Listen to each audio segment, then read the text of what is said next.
menu ang gagawin natin today. Mainit na yung panahon. So, ito siya. Ako na aray. Ang pick up coffee na iced Americano. Ano hindi sila mahulog?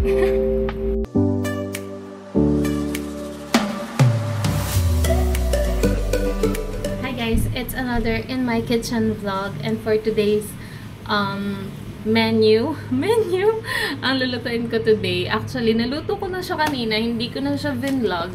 Meron ako ditong ground beef. So, ito, niluto ko siya with salt, pepper, Cajun powder, and all the powders I have. So, ito, luto na siya. Nalagay ko na siya sa ref. And, di ba last time, kung napanood nyo yung isa kong vlog, is gumawa ako ng tuna wrap or yung tuna quesadilla gamit itong yung tortilla wrap na to. So, meron pa kaming isang stock nito. And, ito dapat yung ilalagay ko talaga dyan. I mean, ito talaga yung gagawin natin today. So, beef naman na tortilla wrap na beef and cheese. So, ito din yung gusto kong kainin for tonight's dinner. So, gagawa ako nito for dinner namin. And then, the rest is ilalagay ulit natin sila sa freezer. And every time we want to eat is iinit-init na lang natin sila. So, yun gagawin ko ngayon. And, yung ginawa kong tuna last time, hindi ko na siya napakita ng kinain namin. Kasi naubos din siya that week, which is last week. So, ngayon, ito yung another batch na beef naman. And, I have here, mga kailangan ko lang i-prep din for next week kasi aalis ako ng weekend. So, magpe-prep ako ng chicken breast and may chicken thigh din ako dito. Gusto ko mag-chicken fingers and chicken tapa. So, i-ready ko lang sila para next week is ready to cook na yung mga yan. So, ayun lang. Let's go. Parang mainit na yung panahon. Umiinit na. Ready na ba kayo sa summer?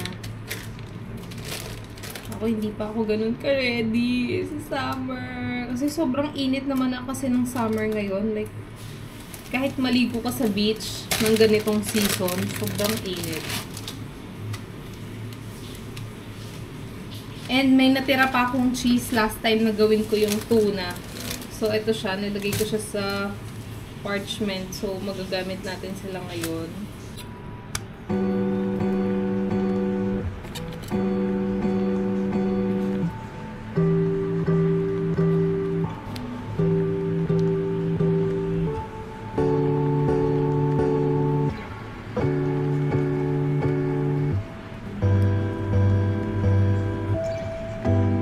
Ito siya. Medyo nalalaglag yung beef kaya isasalang ko na siya agad sa toaster. So, since ground beef to, medyo mabilis siyang mga buhaghag. So, ang gagawin ko is isasalang ko na siya agad sa toaster para ma-melt yung cheese and masara na siya. Para di tayo mahirapan. So, pinapainit ko na yung toaster dito.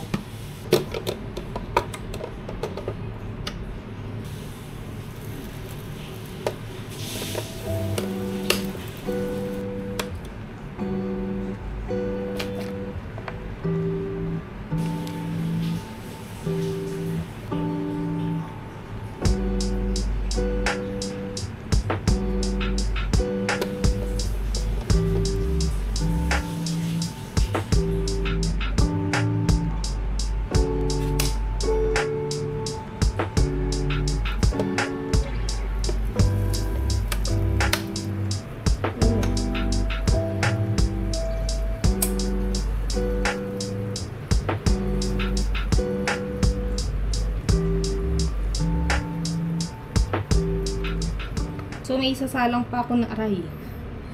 May isasalang pa ako na isa. Sana magkasya siya.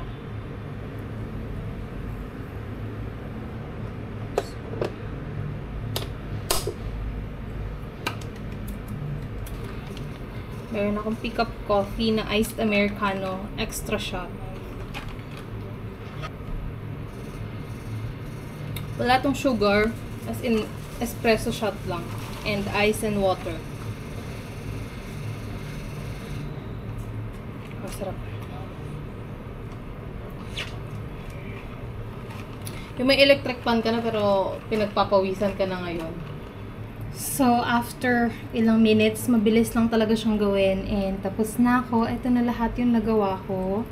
Sana hindi sila mahulog. Ayan. So, papakita ko na lang sa inyo. Kasalang pa pero patapos na din yan. And nakagawa ako ng 14 pieces. Kasi yung laman ng isang pack is 12 na tortilla wrap. And then, may natira akong dalawa last time. So, yung gumawa tayo ng tuna. So, ito na sila. Hindi ko na masyadong tinagalan yung pag-video kasi nakita nyo naman na to last time. Pero ayun lang. Lutuin lang yung beef and then ready ng cheese. Tas big help yung toaster. Pero pag walang toaster, pwede yan sa pan. Wala na kayong kailangang oil. Flip-flip lang na ganun sa mainit na kawali. Okay na yan. Para ma-toast lang. Like mag-toasted ng ganito yung wrap. Yan. And that's it for today's video. I'm gonna see you on my next in my kitchen vlog. Bye.